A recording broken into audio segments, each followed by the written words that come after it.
What is going on, everybody, and welcome to another episode of Pod Scum. I am, of course, your host, Reckless Rexx Ruger. Watching my back, as always. Do not be fooled. He is on high alert back there. That's the Freddie Mercury puppet. We're back with another incredible episode. It's what we do, kids, and we ain't about to change it now. Before we get down to it, I will, as I do every episode, address the proverbial elephant in the room. You're looking at the smoldering good looks, the luscious blonde locks. I'll confirm for you that, indeed, you are looking at the one and only that we know of, love child of one Diamond, David Lee Roth.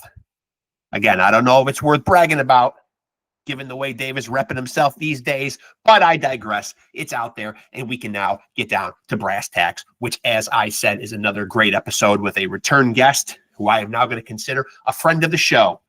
I was very pleased that he reached out to me and expressed interest in coming back on. He is...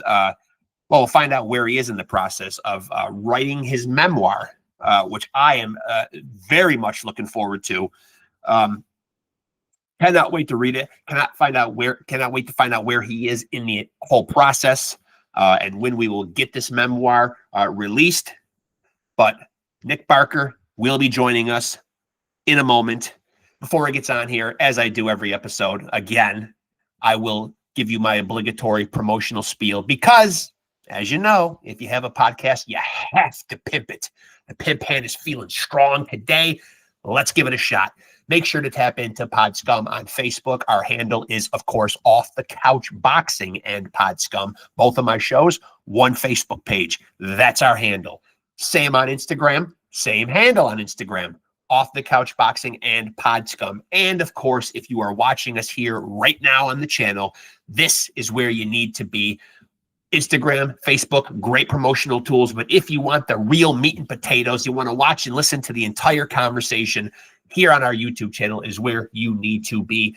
So if you are here, I'd invite you, please like, subscribe, and hit that notification bell. Look in the upper regions of your screen, find it, and do something dreadful to it. And that being said, my guest is here, so we can get down to brass tacks. I'm excited. You're excited. Let's do it.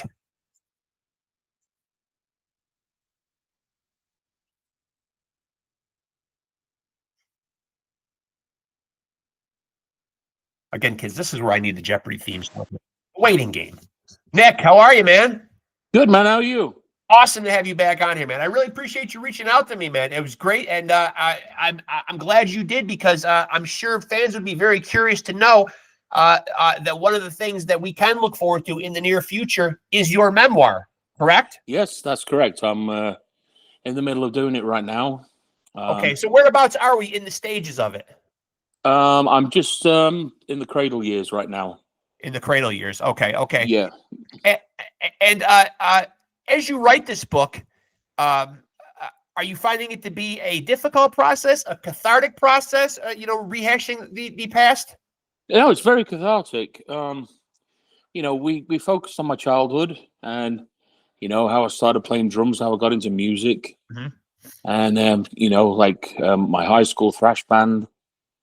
Who we supported a few of the UK thrash bands at the time, Reanimator and Zentrix and Lawnmower Death. Mm-hmm.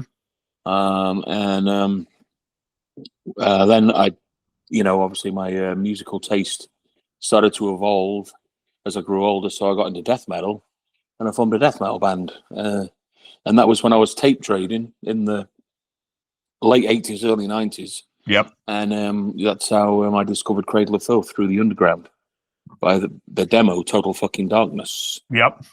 And it was at a time when, death metal was starting to stagnate. My band was called Catalepsy. And we had to change the name to Monolith. And it's kind of like generic death metal, like Napalm Death meets Obituary meets Entombed. Yep. And we recorded an album called Tales of the Macabre for Cacophonous Records, but it got shelved. And, there was 8 tracks. And a lot of people now from different record labels are like sweating me about it, can we release it? Do you have the master tapes? Can we, we'd like to release the album. It's funny because it's ironic. That band is more popular now than what it was 30 years ago. Yeah, that seems to happen You a lot. know? That seems to happen a lot. I also noticed too that people's popularity spikes after they seem to die too. Yeah, yeah, and hopefully, I've got a few more years left in me. So, On that topic, and I got a lot of stuff I want to cover with you, but given that you brought that up, I think fans would like to know, how is your health? it's going good. I'm on in the slimming pen, the Manjaro. Yep. To help me get the weight off, because Yep. I'm a foodie. It's difficult, Yeah. and when you're in your 50s, it's even more difficult. Tell me about it. Yeah, Don't I and know? because of the side effects from renal failure, one of them is chronic fatigue. Sure. So I'm fucked just getting dressed and taking a shower and doing some housework. Yeah. Yeah. It really knocks the stuffing out of me. Yeah. But it's going well. I passed all the pre-surgery assessments, so I'm on the transplant list. Yeah. And I'm just waiting. It sounds horrible.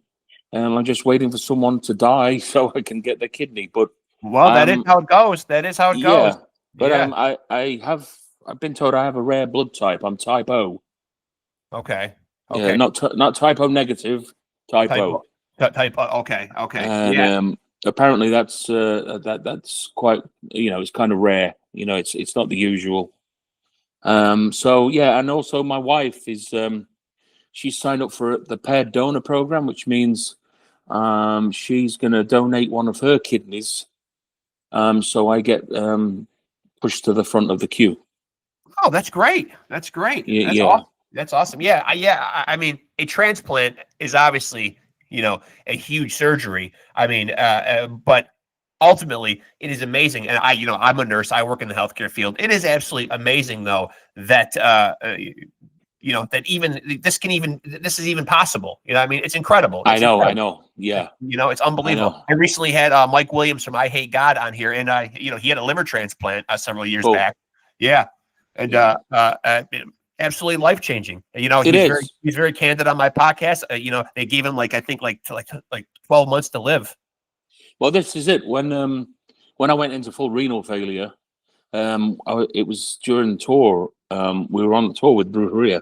Yeah. In the US, and the last show I played was in New York City, and then we drove down to the next gig was North Carolina, and we stopped halfway in Virginia, and I could barely walk. I couldn't even move. My legs had swollen. They looked like elephants' feet because of the water retention, and plus I got fluid on my vital organs. I couldn't breathe, and they just dumped me off at the hospital, and I was in ICU for 10 days. Yeah. And when I got home, I got straight onto the dialysis. Yeah. Even the dialysis is incredible. I remember, before my father passed away, and he had really bad unchecked diabetes, but he was doing it several times a week. The drawback was he would come home, and I don't know if this is the case with you, he would just be exhausted. You know what I mean? Yeah, because it was just really an all-day affair. By the time they came to pick him up, transport him there, the whole dialysis process, and then coming home afterwards, he would just be wiped. Yeah, I won't lie to you. It absolutely fucks me. Yeah. It really does. I can only imagine what chemo must be like. I know. If this is what, dialysis does, because what it does is it's basically a blood transfusion, as you know. Right. And, it takes out all of the good shit you need, like electrolytes, sugar, sodium. It strips you of everything, including all the toxins that have accumulated in your body. Yeah. But it takes all the good stuff too, and you just fucking wiped. Yeah. I come home and I have lunch, and then I sleep for 5 hours. That's what he would do. Yeah. And be absolutely exhausted. The fatigue as well. You don't realize how much you take walking for granted until you can't walk anymore. Yeah, that's true. Yeah. And I can walk a block, and I'm exhausted. Yeah. Playing on the drums, the moment I start doing any double bass stuff, jamming along to like Overkill by Motorhead, I'm pooped. You know, Yeah, it's sure. I can't wait to get the transplant so I can like really start getting back doing stuff and get my health and, you know, build up my stamina again. So, you know, it's one day at a time. But I've ticked all the boxes and jumped through all the hoops. It's just a waiting game now. And Yeah. because I live in Prince George, which is like in the north of British Columbia, the renal unit is down in Vancouver, so I'll have to fly down to Vancouver for the operation. So no real timeline on when to expect the surgery. Like I know, as you say, and it's not the nicest way to put it, but it is what it is. You know, you are waiting for someone to pass away. But do they have even like a ballpark of like when they would like to get this done? Well, I've got a weight review at the end of March, because I've still got to drop a little bit of weight because they have to make an incision in the stomach, and that's where the concentration is. Yeah. You know, so I've got a weight review in the end of March, and my surgeon, the nephrologist, he's hoping like, you know, by the end of the year, you know, things will be good. Good. So, Yeah, you know, I don't even think I covered this in our first interview. Maybe it wasn't in my notes. Maybe I just didn't come across it and find it out. But you started out as a drum tech for cancer. that's correct. Yeah, I had John Walker on a couple weeks ago. well, Great guy. that's in the book too. Yeah. John's awesome. Oh, he was a lot of fun to talk to, man. We had a lot Yeah. of laughs. Yeah. He was Well, he was a fun interview. I drummed on his Liquid Graveyard album too. Yes. Yeah. That was great fun. Super talented guy, and what a criminally underrated death metal band too. You know, Really, yeah, they really are, and you know, I wish them all the best because they're great guys. Yeah. And you know, I owe a lot to Cancer and Shane Embry from Napalm Death because you know, I met those guys, you know, in like 19. I met Cancer in 1990, purely because I used to go to all the shows in Birmingham, Right. you know, and I just got, you know, I recognized, you know, some of the members, and like, you know, we got talking, we struck up a friendship, and, you know, told them about my death metal band, and like they needed a drum tech, like stage roadie. Yeah. They were called roadies back then. Yeah. Right. Yeah. Nobody uses the R word anymore. Right. You know, and I was a total rookie. You know, I was 17 years old, and the first tour I did with Cancer was the Deicide tour when they came over in December 1990 on the first album. Yeah. And never total rookie, but you know, obviously, you know, I was so dedicated, and you know, this was my call, and I want to do this. This is what I want to do with my life.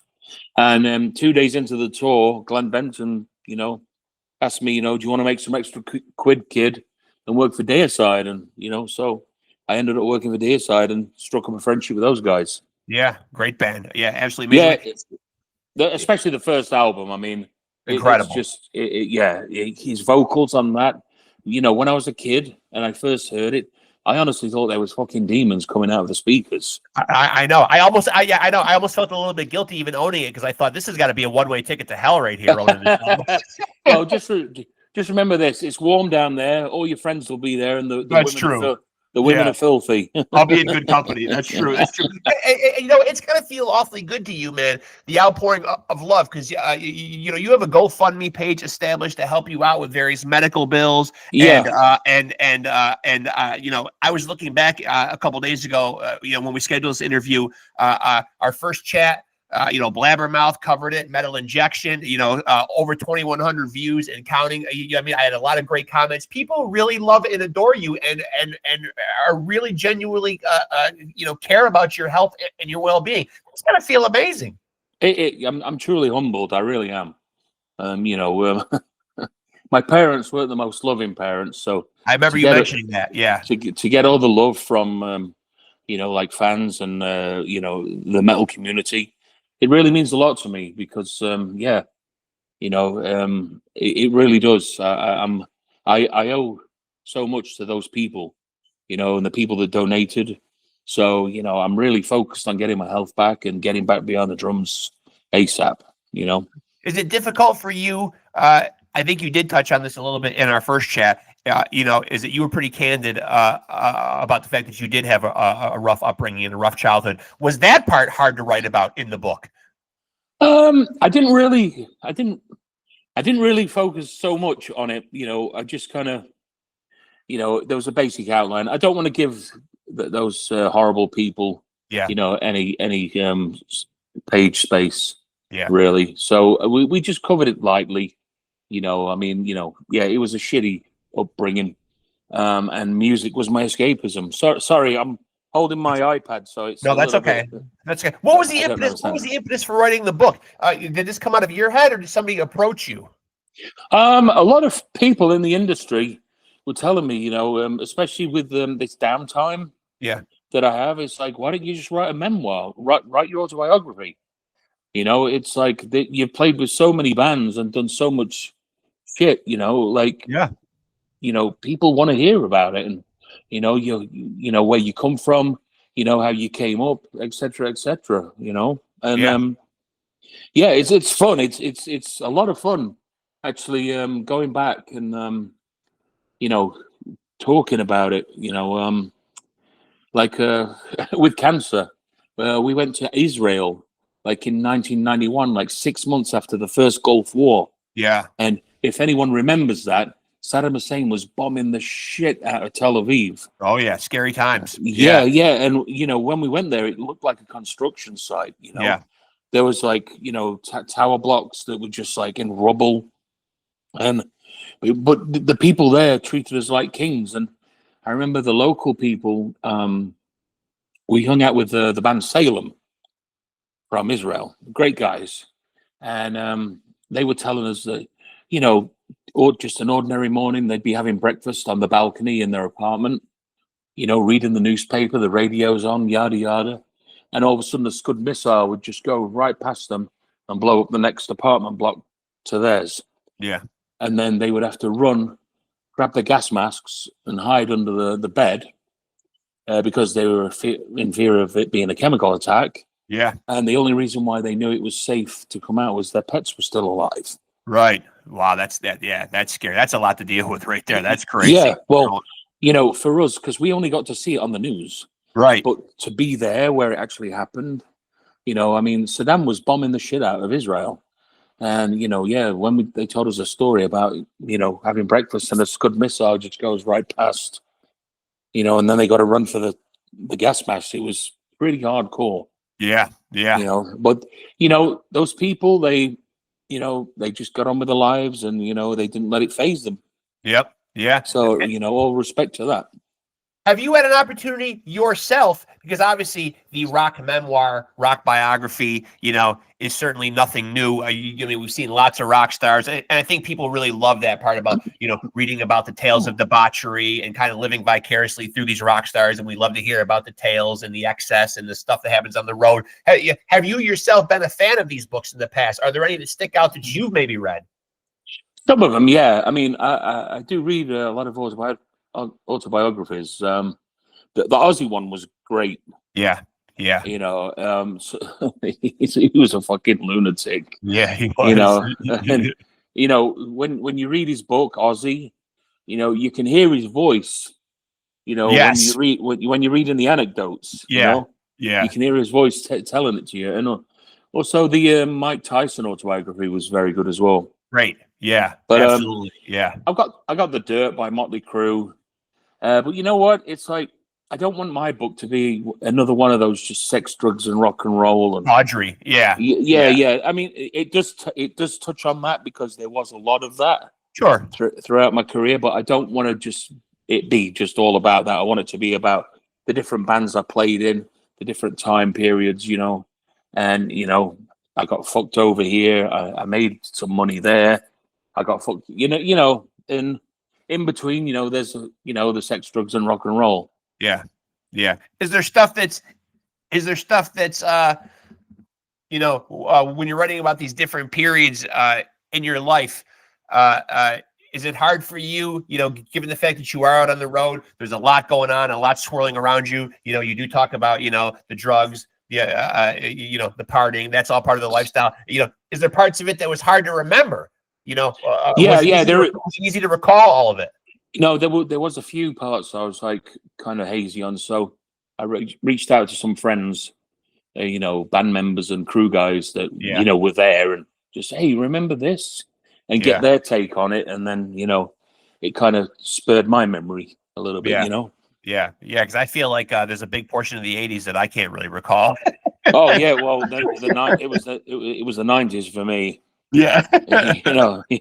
Yeah. Is there, and again, I don't remember if I asked you this the first time, in your travels and getting to tour the world and play all over the place, are there people that, or, you know, any rock stars or any people that you got a chance to meet that really blew you away? Yeah, quite a few. Ooh, um, a lot of the death metal guys are really down to earth. You know, Yeah. my peers. Yeah, you Yeah. know that was a big thing when I first went to Florida, and you know, like all the people that you know the bands and everything that the you know I grew up listening to. You know, they knew who I was. It was like holy shit. Yeah. Um, you stumped me now. And by the way, Florida, man, you got to shout out Florida, man. Well, I mean, what a legendary death metal scene. I mean, it's, Oh yeah. you know, it's the birthplace of it. You know what I mean? At least one of them. Yeah, it really is. Yeah, and you know, you got to give props to Stockholm and Gothenburg too, and Oslo, Without a doubt. Yeah. Birmingham, England, because that was the birthplace of heavy metal, of course. Yeah. Yeah. I mean, a lot of You great know, death metal out of Sweden, you know? yeah, and Yeah. also Birmingham. You know, you know we invented heavy metal. You know, you Yeah. got Black Sabbath, Judas Priest, Deep Purple, Led Zeppelin. You know, and then you know you've got Napalm Death, Bolt Thrower, Carcass. Yeah. You know, Benediction, Cancer. You know, there's Cradle Filth. You know, there's a lot, you know, a lot of good music from the UK. When you got the diagnosis about your health, you know, what kind of emotions did that stir up in you, man? Like how, you know, how did you process it? Was there a lot of bitterness? Was there a lot of anger? Was there Yeah, frustration? Like, what were you feeling? well, I was in total denial. Yeah. You know, when I was told before the US tour, I did where I got sick. Um, I was actually in hospital in the UK, and the renal doctor told me, the renal surgeon, he said, "You can't go on that tour because you won't make it to the end." And I said, "Well, dude, I've got to. You know, there's thousands of dollars have been already spent. Yeah. You know, with like bus deposits, T-shirts have been printed. You know, I can't just bail now because it will fuck everyone. You know, and we'll be in the hole for like, you know, thousands of dollars, and also, you know, there's contracts. You know, Yeah. venues and promoters would sue us. Mm-hmm. So, you know, I discharged myself from the hospital, packed my things, flew to the States. I mean, I felt like shit, and I wasn't really aware of like what was going on, you know, like regarding like fluid intake, and my kidneys not working. So, Right. you know, obviously all the toxins just accumulate in your body, because Yeah. you don't piss them out as you would if your kidneys worked. And I just got sicker and sicker as the tour went on. And by the time we were in New York, and then we stopped in Virginia on the way to North Carolina, I was at death's door. Yeah. You know, the surgeon in the doctor in North Carolina told me I was like less than 24 hours away from dying, Wow. because Wow. like you know everything with your organs, because they all work together, and once one fails, then they all start to fail after as Oh well. yeah. Yeah. You Yeah. know, Everybody's, it's yeah. Everything yeah, starts kind of overcompensating and working harder. yeah. Yeah. It's a domino effect. But I hid it from the band, and because I didn't want to get fired, Right. and my playing was fucking sucked. You know, I was really struggling. You know, songs I've played a million times, you know, over the years. I know them in my sleep, you know, and I was really struggling because I was out of breath, I was fatiguing, and I could see the guys, you know, we're playing the shows, and I could see them like looking over at me, thinking, oh fuck, is Barker okay? Yeah. You know, and you know, I got to the point where I didn't want the guys to be talking like, hey, you know, is Barker too fucked? Is he getting too fucked up before we play and he can't play the songs anymore? And I didn't want them to think that. So I had to sit down with them. And I said, look, I've got some bad news. I'm at stage 5 renal failure, which is, I need dialysis. And, I think this is going to be my last tour. And then I got sick, super sick, and then they just had to take me to hospital. But luckily for those guys, Juan Brujo's son, who was driving the bandwagon for us, he's a killer drummer. Yeah. He, I gave him drumsticks and cymbals when he was growing up, to help him along. And it was basically like, look, Barker's sick. You're up. You've got to play the drums to finish the tour. And respect to JC, he stepped up to the plate and he nailed it. And thank God that you were, well, you probably felt like you had to come clean to the band though, right? Because I mean, I know you're a humble guy, but obviously you are revered like for your playing or whatever. So the fact that you are playing or you're not playing up to par, songs that they know that you're going to nail, I mean? Yeah. They have to know something is wrong. Yeah. We're playing the shows. I'm fatiguing, I'm really struggling. And, every now and then one of them would be looking over at me, is he okay? And I just didn't want them to think that, it's because, I was partying too much, because Right. I really wasn't. Right. I was totally straight edge at this point. Right. Because, my health was just fucking terrible. And after I got back to England after being in ICU in North Carolina, I was in total denial. I was like, fuck this. I don't want to be a slave to a machine. Right. I want the world to remember me as me and go out, as Nick Barker, the musician. Yeah. So initially, I didn't want to get the treatment. I was going to die. I was like, I just want to go out on top. Like everybody remembering me as Nick Barker, the drummer. And it was very painful telling all my close friends this, because obviously they didn't want to hear I'm not having the treatment. I don't want to be a slave to a machine. I'm just gonna, pass gracefully. And my kids as well. Telling my kids, it broke my heart. And it was my kid. I can imagine. It was my kids that actually made me realize I was being a fucking idiot. Yeah. And I was being selfish. Yeah.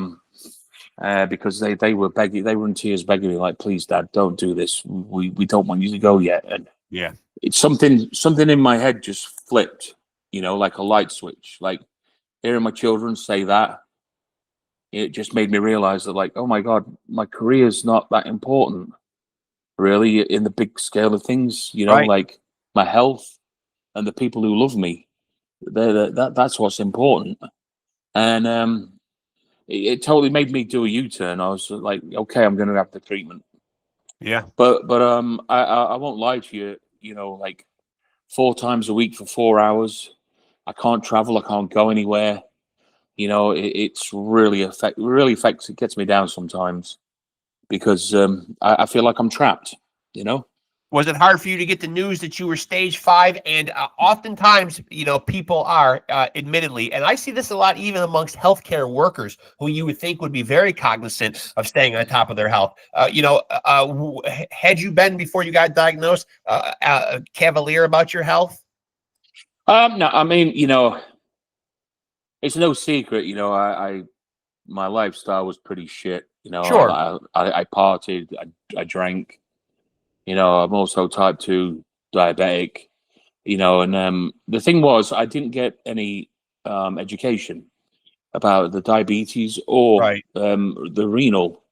That nobody told me that, oh, you're at stage 1 or you're at stage 3. I was just told you're at stage 5. Right. And that's why I asked, because a lot of times, like nowadays with all the advancements they made in medications, and I want to urge people this, a lot of times early detection is key. Get out there, get your checkups, get to your doctor, get things checked out. I tell you one thing that didn't help me, and that is when I was diagnosed with type 2, they just put me straight on metformin. Yeah. And that absolutely rapes your kidneys. Yeah. It's notorious. Yes. And I was on that fucking medication for 2 years. And I think that was the catalyst, you know, Yeah. that got it started. But I had no education at all about the diabetes or, you know, my kidneys.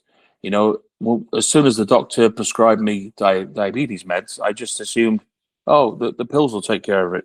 Right. It's And a cure-all. yeah, and I can just carry on living my life. Right. You know, and nobody told me, like, no, that's not the case. Right. You know, and Yeah. same with the renal. You know, nobody told me I was at stage 1 or stage 2. You know, I just got told, you know, they did blood tests and they told me you're at stage 5, you need dialysis. Yeah. So it was a huge, I mean, it crushed me. I thought my life was over. I really did. Yeah. I You can know, imagine. and that's when I said, I'm not doing the treatment. I'm not being a fucking slave to that machine. And, you know, my children and my friends, you know, kind of made me rethink that poor decision. Now, if I could backpedal for a minute, when you got into drums, was there a guy that you looked at that really motivated you? Like someone that you looked at that was kind of like your guy, you know what I mean, on the drums, you know, the guy that you looked at and said, man, I want to play like him, or, you know, he's the reason that I want to play. Well, when I was a kid, it was Gene Hoglan, Dave Lombardo, Neil Peart. Yeah. Alex Van Halen. Sure. You know, Tommy Aldridge, and also Stuart Copeland from The Police and Phil Collins. Yeah. Like Phil Collins does not get the props he deserves to, you know, as a drummer. I mean, the guy wrote the most iconic drum fill in popular music. Yeah. You know, In the Air Tonight. Sure. Ba-bum, Yeah. ba-bum. Everybody knows that. Everybody's air drummed to that once or twice. Absolutely. You know, and when you listen to him play the drums, he's fucking phenomenal. Yeah. And he doesn't get the props he deserves. He's so underrated. It's tragic. And was it always You know? going to be the drums for you? Because I know oftentimes, and I'll ask this question a lot to musicians on here, you know, when you're a young kid sometimes and you're getting into playing, you know, rock music or metal or whatever you're going to play, sometimes, the glamorous positions are, you know, being the man or being the guy out there shredding. Sometimes guys don't necessarily want to be in the back. You know what I mean? Like, you know, you're young, you want attention. You know what I mean? You think this is the way I'm going to get popular. I'm going to get the chicks. I'm going to get the notoriety. I'm going to get noticed. Was it always the drums for you right out of the gate? Yeah, I wanted to play drums since I was like 6 or 7 years old. But my stepfather, who was an absolute prick, he was a guitarist, and he kind of forced the guitar on me, and I just couldn't grasp it. You know, it wasn't me. I wanted to play the drums, and you know, for a couple of years, he really like forced it on me. Yeah, and I just didn't take to it, and eventually, my parents just gave in and bought me a drum kit. Yeah. You know, but I started out on guitar, but I was fucking terrible. You know, like I got sausage fingers. You know, I need to beat pigskin with lumps of wood. Yeah, you know. Yeah. And but saying that, I've got such a great admiration for guitarists. You know, my list of favorite guitarists is way longer than the list of drummers that I like. Oh yeah. You know, I love the guitars, and I've always I've always jammed with guitarists, and that's what inspires me. You know, when I hear they can be noodling playing, oh, that sounds killer, play that again. Yeah. You know, and I just get a drum beat or some kind of pattern that works with it. And, you know, I've always enjoyed working with guitarists. Is there an album that you would point at in your career that you have appeared on and played on where you would point at it and say, you know, here is me at my best. This is my creative high point right there. You know what I mean? If I wanted the best representation of me performing, this is the album I'd want people to listen to.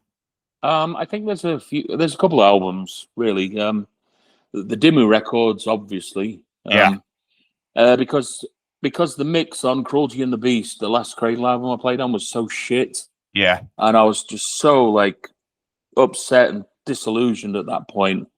And also, you know, I touch on that in the book. We haven't got to that bit yet, but you know, there was also a lot of lack of transparency with money and everything else, and management. You know, just like focusing on focusing on Danny. Like, we can market him as like, you know, the UK's Marilyn Manson or Rob Zombie, and let's call him Danny Filth.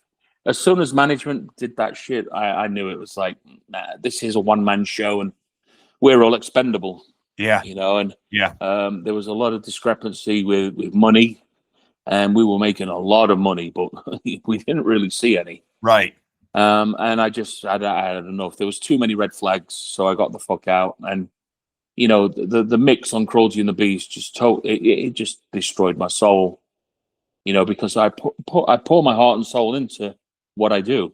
Right. You know, I'm very, very passionate about every record I've played on and every piece of music that I'm involved with. So when I joined DIMMU BORGIR, I really worked my ass off on the drums because I wanted it to be a big fuck you to Danny Filth and Cradle of Filth. Right. And, you know, I wanted to, you know, really step up to the plate and, you know, make it like, holy shit, is this the guy from Cradle of Filth? Right. So I digressed a little there. I'm sorry. So No, that's right. the DIMMU records are very special to me. The Old Man's Child album I did, and also the Lockup albums, Necropolis, Transparent, and the last one I played on Demonization. Okay. You know, I really, really worked my ass off, like, you know, on those records. And the last one, Demonization, I used rototoms, which at the time, you know, nobody really used them anymore. It's quite an 80s thing. Right. Right. Right. Was it hard for you? You know, because you know, as you touched on, you know, Cradle of Filth was riding a nice wave of success. Was it hard for you, you know, to walk away? Because oftentimes, you know, people will do it even with marriages. You know what I mean? So sometimes you'll stay in something that's a bad situation. You know what I mean? Just because trying to tear yourself away from it. Was it hard for you to walk away? No. You know, it was. I was losing interest more and more and more as the more red flags kept popping up. You know. Yeah. Yeah. You know, like with management and like Filth, you know, like it just, they weren't playing fair. You know, I'm not a greedy person. I just want, you know, my slice of the pie. Sure. Yeah. And, you know, when we're selling out like 2,000 capacity venues and we're only coming home with merch money, there's something not right. Right. You know, and when I was told, when I asked to see the accounts, and I was called a troublemaker and not a team player, you know, I knew that right there and then. It's like, this is bullshit. I'm out. Yeah. And the funny thing is, the very first DIMMU tour I did was 7 weeks in Europe with Dark Funeral. I made more money on that first DIMMU BORGIR tour than I did in any Cradle of Filth tour. Yeah. So then you're feeling like your decision was the right one. It was absolutely the best decision. Yeah, and I realized just how much we were all getting fucked, because, you know, like the first DIMMU tour, at the end when we got paid, I was like, really? Is you know? And their manager laughed and like, what's the problem? I was like, I've never seen so much money from a tour. Yeah, yeah. You know, and it just made me realize just how fucking dirty and crooked the whole Cradle of Filth setup was. Yeah, and when you walk away from something like that, is it just a decision that you make, a solitary decision in your mind, or do you consult with people, friends, loved ones? Yeah. So the last tour I did with Cradle was it was in Europe with Napalm Death and Borgir, and me and Filth just weren't getting on. You know, the tour manager had to have one guy in one lounge on the bus and me in the other lounge. Yeah. And the first date of the tour was Rotterdam. And I just jumped straight on the Napalm Death bus and rode on their bus for the whole tour. Yeah. And Barney went on the Cradle bus because we were the first bus to have a PlayStation 2 at the time. Nice. You know, so he was a big gamer. So it worked out great. So I traded with Barney and I rode on the Napalm bus. And because of my close relationship with the Napalm guys, it was those guys I confided in. And I said, look, I think I'm going to quit Cradle of Filth because it's fucking bullshit. You know, there's a serious lack of transparency and honesty when it comes to finances. And, you know, certain people's egos are just like off the charts and I can't deal with it. Yeah. You know, he was like a spoiled little child, you know, and it kind of reflected on the rest of us too. And I hate that shit. So I confided in the Napalm guys, and Shane actually tried to convince me. He's like, dude, you know, they're a big band. You know, you sure you want to do this? You know, like you just ride it out. You know, things could get better. I said, nah, I'm done. I'm fucking done. And that's when Shane invited me to join him on a vacation to Los Angeles for New Year, like 98, 99. And he was recording the BRUJERIA album, BRUJERISMO. And that's how I ended up joining BRUJERIA. I went there for a holiday with Shane, just to clear my head and, you know, have fun, party, you know, see the new year in with, you know, friends. And I ended up co-writing 3 songs on the BRUJERIA album. And then Productive. Yeah, a working vacation. Yeah. And that's when Brujo said, "You're in the band." That's it. So and when you go through something like that, and when you go through something like that, you know, I mean, you know, where, as you put it, the lack of transparency, you know, the greed, the not getting along, you know, going forward in your career, you know, how does it set you as far as like progressing ahead? Like, do you get kind of jaded? Do you get kind of like, you know, is it hard to get into another band situation? And how do you test those loyalties and make sure that this isn't going to happen again? You know what I mean? You know, does it make you kind of feel like, geez, I don't know if I want to do this. I don't know if I want to be in a band. I don't know. You know what I mean? Does it give you trust issues? Yeah, it did. When I quit Cradle, you know, I was very jaded and very suspicious of, like, you know, managers and labels because, you know, I'd been fucked over. Yeah. You know, I'll say right off the bat, DIMMU BORGIR and their management was 100% legit. Yeah. You know, and it really made a difference. It was like, wow, so this is how it should be. And it made me realize just how much I was getting fucked over. Yeah. You know, and, you know, people may not realize this, but, you know, I was very hands-on with the song structures and the arrangements and the writing of, like, all of the Cradle stuff I was involved in. Yeah. Like, FILTH only writes the lyrics. He's not a musician. Right. You know, and the music was written by me and the guitarist and the keyboard player. Right. You know, and I can't write riffs, but if you give me I can't write riffs, but if you give me a bunch of riffs, I see them as like almost like jigsaw pieces in my mind. Right. And I can just pick them out, like that will go with that, and if I play this, that will fit, and, you know, that would make a good transition, and that's a good chorus riff, and that would make a good solid verse riff, you know. Yeah, arranging. Yeah. I've always been hands-on with the arrangement and the structures with every band I've played in. So, you know, yeah, you know, Cradle Filth left me quite jaded and not very trusting of industry people, but when I joined DIMMU BORGIR and they were 100% legit, it made me realize, you know, that, well, not everybody's like that. And there are, you know, legit people in the industry. Yeah.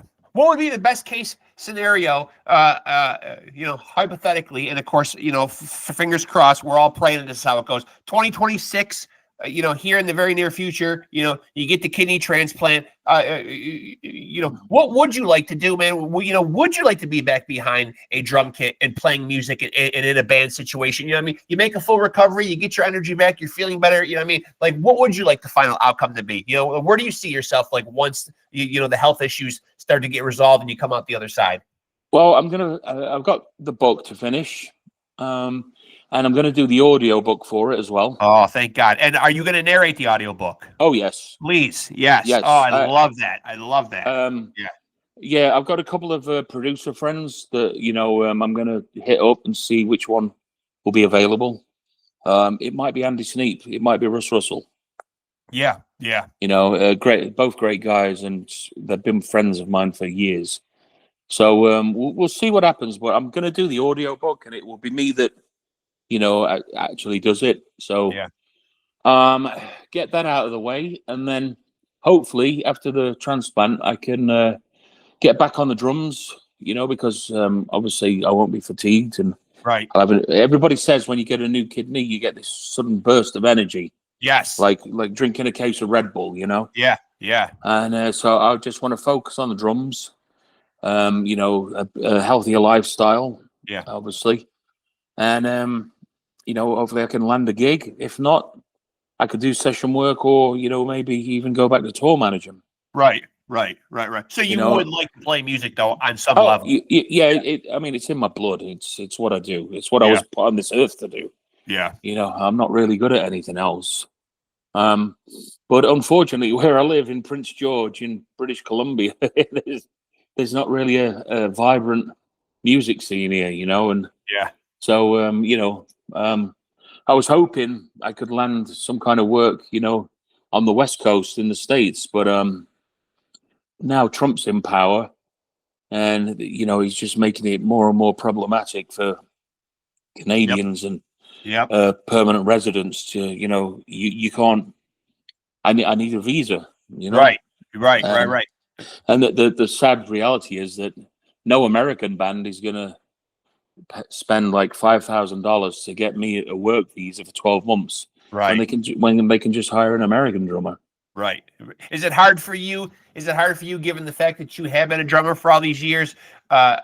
You know, well, I'll put it this way: are you concerned at all about, you know, obviously you know you have a knowledge of the drums, you know how to play them, but you know, do you get concerned with the fact that you're not keeping up your chops and not able to play? You imagine that probably when you come out the other side, there'll be a lot of rust to knock off. Yeah, but it won't take me long. I mean, you've got to remember that I've played drums for 40 years. Right. Yeah, you know, like, so the muscle memory's there. Yeah. You know, and the brain will send the signals to the limbs. Right. You know, it's gonna be you know, difficult at first. You know, because, you know, obviously the muscles of you know, they're not what they used to be. Right. But it won't take long. You know, and I'm determined. Is it You hard know, for you? Is it hard for you to look at? Is it hard for you to look at a drum kit sometimes and like not want to get behind it? Like, do you have a drum kit, you know, at your house, and is it hard for you to like to look at it and not be able to get behind it? yeah, well, I have an e-kit here at home. Okay. And I play on it. You know, I have a little go on it every day. Okay. But it's the fatigue Yeah. that's the enemy right now. Yeah. You know, so like after like 10 minutes, I'm wiped. Yeah. Okay. So you know. are doing a little something then. So you are kind of keeping up your chops a bit. Yeah, absolutely. You know, it won't take long. I mean, I think a month of solid playing, like a couple of hours a day. Yeah. And you know what I do, because I feel more inspired when I'm in a room with a guitarist. You know, like playing drums on your own. To me, I get bored after 20 minutes. It's so sterile. Yeah. So what I do is I've got this app that I use, and you can upload music and separate the tracks. So like I'll upload a bunch of all my favorite thrash and death metal songs. Yeah. And just take out the drums, and you can add a click track. Oh, that's cool. And just play along to your favorite tunes, you know. Yeah, that's cool. I've had a couple of guests on here actually point out to me, and you know, I kind of want to get your thoughts on this statement. You know, for lack of a better term, and I don't want it to sound crude, but this is how some of my guests have put it, that heavy metal and extreme metal right now is very much an old man's game. We are seeing a lot of the elder statesmen and a lot of the bands that have been around for generations, or I mean, for decades, still doing it at a very high level. Now, I don't know these days, man, what a new metal band is, because sometimes I'll go on the streaming platforms and I'll try to look up new thrash, and you'll get somebody like Warbringer that's been already around 20 years, and you're like, that's a new band. I mean, it's hard to find really, really new stuff. But when you look at the Exoduses and the Testaments and the you know, all these bands you know, that have been around for a long time, you know, it is the guys in their 40s and 50s and 60s who are setting the bar very high. Absolutely. I mentioned this to my wife. You know, we were listening to the new Exodus record, and you know, I said to my wife, "It's like, just listen to it, like how heavy and like just killer it is." And these guys are pushing 60. But then listen to the slop Metallica fucking releases. Yeah. You know, it's like it's night and day. Same with Testament.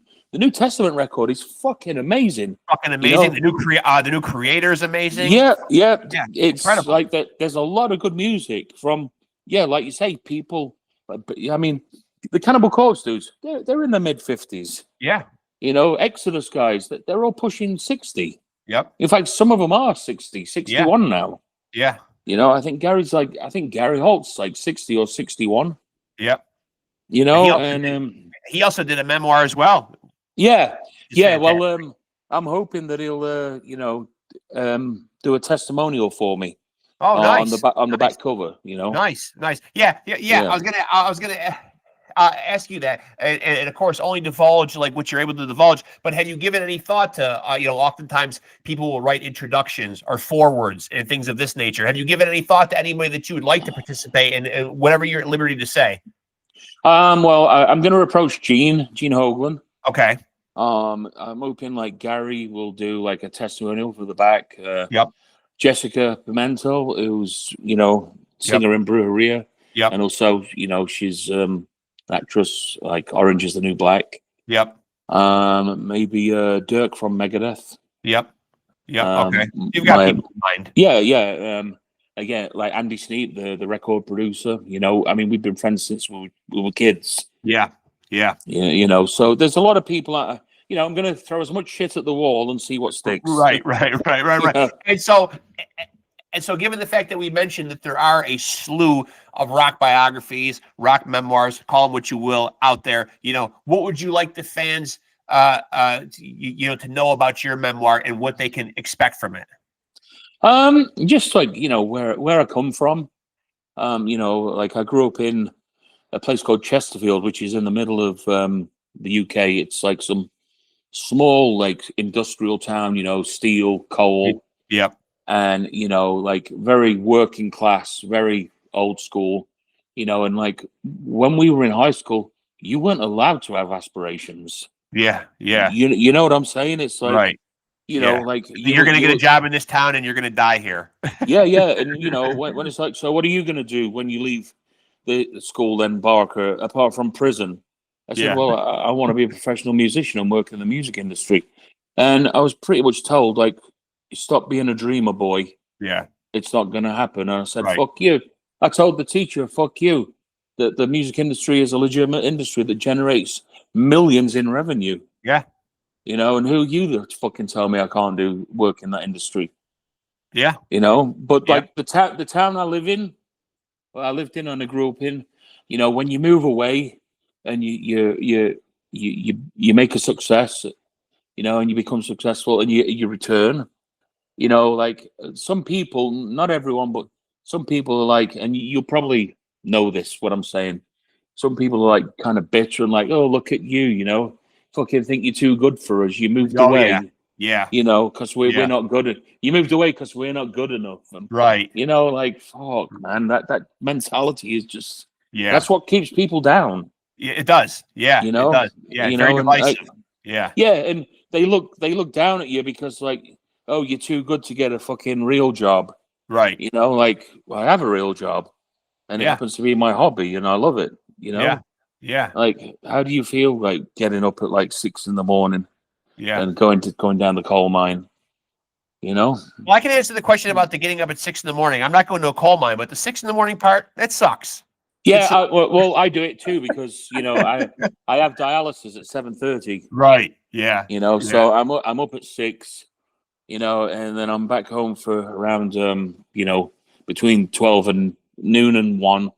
Yeah. You know, and then I'm just wiped, you know. Yeah, I remember my father was doing it for a while. I mean, he was on like the late afternoon, early evening shift, and he really hated that because then it was him getting home very late at night. They finally got him switched around. But, you know, it was like the dialysis ran in like a couple different shifts. You could get on the morning shift, and then you get on like the later afternoon shift. Once he got in the morning shift, he was a bit happier. Yeah, the morning shift's great because I stay up late the night before and I just sleep through the treatment and it goes super quick. Otherwise, if you don't sleep, man, you're just fucking laying there and 4 hours, just staring at the ceiling. It's hell on earth, you know. Yeah. It really is. So what would you like? You know, best case scenario, what would you like the timeline on getting this book out to be? Is it realistic to say that we would see it in 2027? By the end of the year, I'm hoping like for a winter release. Oh, okay. Because it's Christmas, you know, and everybody, you know, gifts and all that shit. Yeah.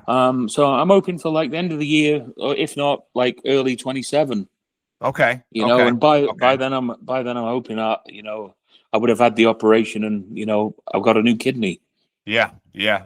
But And thank God you you're know, going to narrate the audiobook too, because I think that's important, man. Because you know, I had a couple of detached retina surgeries a couple of years back. Long story short, I'm a voracious reader, but it got very difficult to really dig in and read. You know, after the eye problems, so audiobooks have yeah, really been a godsend. But I just think when you're writing a biography, your own story, nobody's going to tell it the way you are. So you yeah, almost have to narrate your own audiobook. No one knows where to put the different inflections and emotion into the stories that they're telling, unless it's the person who lived it. exactly. And one of the things I'm focusing on, you know, like I don't want it to be another debauched sex, drugs, and rock and roll Right. fucking thing. You know, I do touch on my personal struggles, you Yeah. know, and you know, like fight, you know, the highs and the lows. I mean, I'm talking like, you know, when I got fired from DIMMU BORGIR, you know, I was still living a lifestyle as if I was still making that kind of money. Yeah. And you know, very quickly, the money that I had saved had ran Yeah. out. Right. You know, and it's all of a sudden because when you're on the crest of a wave and you're young, you don't think there's ever going to be that rainy day everyone talks about. Right. You don't. But when the rainy day come, it fucking poured down. Yeah. You Yeah. know, Yeah. and you know, I reflect on, you know, the highs and the lows, and you know, my struggle with depression and the struggle with my weight. You know, so it's personal thing as well. Besides all the glitz and glamour of, Yeah. I played here and I did that and I met this person. You know, Yeah. I, I think I, I it's wa- the mark of a good memoir, though, man. I think first and foremost, you know, fans, and I know because I've read a lot of rock biographies, fans can spot when you're being candid and when you're being honest. You know what I mean? That's the yeah, mark of a yeah, good book. yeah, yeah, absolutely. So yeah, it's important for me to, like you say, to do the audio book because there's a lot of emotion involved, and you know, so it's I have to do it so it gets the point across. You know. Yeah. And it's very helpful these days, too. It's great that you're talking about struggles with the weight and struggles with depression and everything, because it is nice now here in 2026, you know what I mean, that guys can sit here and freely talk about, because there used to be that big taboo and that big stigma where you couldn't talk about mental health, where you had to keep Oh everything yeah. inside Oh and you yeah. just Yeah. couldn't be open with your emotions. And it was almost perceived as like, you know, especially, you know, I don't want to put, you know, women on the outside of this discussion, but it was very difficult for men with, you know, I mean, like we were almost like, you know, you're supposed to be like stoic and not have any emotions, you know? Absolutely. And like I said, like the town where I grew up, you know, it was very working class. You know, very like a lot of hard men. Yeah. You know, because the you know, the steel industry, the coal industry, Yeah. you know, it hardened you. You know, and you know, depression wasn't a thing. Like if you fucking said to those people, "Oh, I'm depressed," they just look at you like, Yeah. "What the fuck, man up, be a Yeah. fucking man." Yeah. You know, and that was the attitude back then, especially growing up in the 70s and the 80s, Yeah. Yeah. even the 90s. Yeah. You know, like depression with men was like, you know, like it was frowned upon. Like, are you serious? Right. You Yeah. know, like Yeah. grow a fucking pair and like deal with it. Yeah. And that was the attitude. And you know, thankfully today, you know, social attitudes have changed in that respect. But also, you know, I touched vaguely on you know, I was in a very abusive relationship, and nobody believed, you know, like that I was getting, you know, the domestic violence was focused on me, Right. you Right. know, and you know, she was like 5'2" and I'm 6 foot, covered in tattoos, and Yeah. you Yeah. know, like this fucking big guy. Yeah. Nobody believes you. Nobody Yeah. takes it serious, Right. you Right. know, and it's a shame because you know there's a lot of guys out there, I'm sure, that you know endure that kind of treatment and they feel that there's no one to talk to, Yeah. Yeah. And you you're kind know. of back, and you're kind of backed into the corner because, I mean, you know, like what's the alternative? Worst case scenario is you strike back. You're always the bad guy. You know what I mean? Oh, You're really damned if you absolutely. do and damned if you don't, you know? Absolutely, nobody took me You can't. serious, and it's, you know, I just felt really alone at that point in my Yeah. life, Yeah. Absolutely. you know. And I think it is healthy for people to hear that kind of stuff. I mean, I even applaud like some of the guys that I've had on my boxing podcast for talking about, being in the gym or training for fights and having that self-doubt and going through anxiety and mental health. Because I think there's often a perception that, oh, this is a guy who fights for a living. He has to be tough inside and out, Yeah. No, I mean, at the end of the day, everyone's human. Yeah. You know, and like, you can be, I mean, you can be like, an absolute killer in the ring, but you're still a human being. Yeah. You still have emotions. Yeah. Absolutely. Yeah. And well, more than me, but a lot of the a lot of the thing with boxing, a lot of it's mental as well. Very much so. Yeah. Besides physical, it's a lot of it is mental, and like getting into your opponent's head, that can win you the fight. Yeah. It's very strategic on a high level. Absolutely. It's mental chess. It really is. Yes. It really is. Yeah. It really is. Yeah. Well, I appreciate you reaching out to me, man. I mean, we've been chatting for an hour, another great conversation, man. And I really appreciate you reaching out to me, man. You are always welcome. You always have a platform here, man. When we get closer, when we get closer to the book coming out or anything, good news, I always will have you on, man. Thank you. I really appreciate it. When the book's ready, we'll do another one. Absolutely, we will. I'll make sure you get a copy. Oh, please. I would. Yeah, I would love it. I'm so looking forward to it, man. I really am. And more importantly, I'm looking forward to getting all the health stuff sorted out, man. Really, man, you're in my thoughts and prayers, man. And I think you are with a lot of the fans. Thank you so much. It really means a lot. I'm really touched by everyone's love and support, and everyone that's helps me out with the GoFundMe thing, which is still going on. Yeah. So if anyone wants to donate, I'd really appreciate it. And I'm gonna come back swinging. I know. I believe that wholeheartedly, man. Yeah, I do. And I'll make sure that I attach links. Like when I promote it on my Facebook page, I'll attach links to all your socials and your. If people do want to keep tabs on you, though, before I let you out of here, obviously the GoFundMe has a page, and I'll attach the link. But is there ways where people can keep up with what you have going on? Like, where's the best place that they want to follow what's going on in your life? Instagram. Yeah, Instagram's the one for everyone. Okay. My Facebook is kind of like personal, just for friends and stuff. Okay. But like the Instagram is where it's all happening. Okay. Listen, man, I appreciate you, man. You're a friend of the show, man. I love having you on. Thank you. I'm wrapping it up with you, man. And all the best, man. Stay in touch, man. We will definitely do this again, my friend. I love it. It's great chatting with you always. Yeah. I mean, keep in touch, even if we're not doing the podcast, man. Drop me a line, man. Let me know how things are. I'm gonna keep checking in on you from time to time. For real, yeah, absolutely. Yeah, I'll do that. Thanks, Nick. Appreciate you, brother. Thank you, man. It's an absolute pleasure. Thank you. Same here, brother. Good talking to you. You take care. You too, brother. Later. Love you, bro. Bye. Love you too, brother. Later. Bye. There he goes, folks. The legendary drummer. He's probably too humble to say it, so I am going to say it for him. The legendary Nick Barker. There's not a lot of drummers out there like him. You know him from Cradle of Filth, DIMMU BORGIR, BRUJERIA, Borstel, Liquid Graveyard. He's been in a lot, and he has been consistently one of the most amazing metal drummers, in the genre. Absolutely incredible palette of work, an amazing story, a guy that you just can't help but root for. I know the fans are all pulling for him. I urge people to go to his GoFundMe page. He's really battling it right now. And he's going to come out the other side. He's going to come out the other side of this, man. And he's going to be better and stronger than ever. Stage 5 kidney disease is no joke. As I touched on in the interview, my father had diabetes. I watched him go through it and go through dialysis. Nick is battling right now. He's got some shit on his plate, waiting for that kidney transplant. But we are going to get a bigger, better, and badder Nick Barker once all this shit is behind him. So keep him in your thoughts. Keep him in your prayers. And most importantly, be on the lookout for the memoir. This is going to be an amazing book.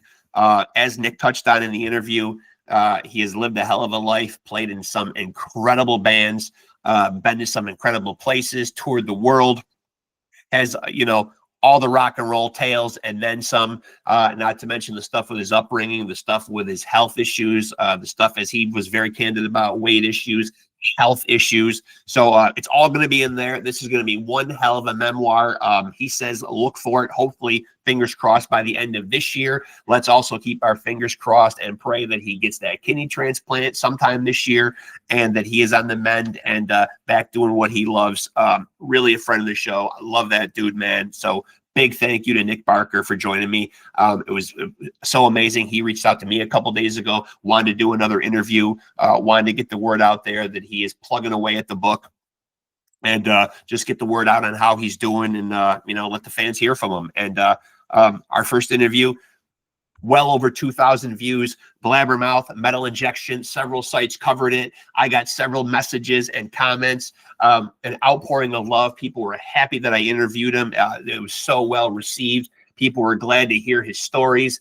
People were glad to get updates on his health. People were genuinely concerned and compassionate about what he's going through. So that outpouring of love is really moving. I know Nick is moved by it, as you heard him say. So listen, folks, keep it up. He's still got a few roadblocks ahead of him, so keep him in your thoughts, keep him in your prayers, and we will definitely have him on again. Friend of the show, and he's always welcome here, and we will chop it up with him again. So big thank you to Nick Barker, Cradle of Filth, DIMMU, BORGIR, BRUJERIA, lots of other great bands, Old Man's Child. Some of them are just coming to me right now. You could go on and do a Wikipedia search on him and find out all the incredible albums and artists that he's played with, and do a deep dive and listen to his playing, man. It is next level drumming, one of the all-time greats, in my opinion, and I think in the opinion of many. So that being said, let me run down and give you the 411 on how to stay tapped in with us one more time. You can check in with us on Facebook, Off the Couch Boxing and PodScum. That's our handle. Same handle on Instagram, Off the Couch Boxing and PodScum. And of course, if you're watching us here right now on our YouTube channel, this is where I really want you to focus on being. If you want to watch and listen to the entire episodes and past episodes, tap in with us here on YouTube. Like, subscribe, smash that notification bell to stay tapped in and in the loop when new content drops. We bring you something new every single week. Sometimes it's an episode, sometimes it might be multiple episodes, depending on how much content we've amassed, how many interviews we've been able to run down.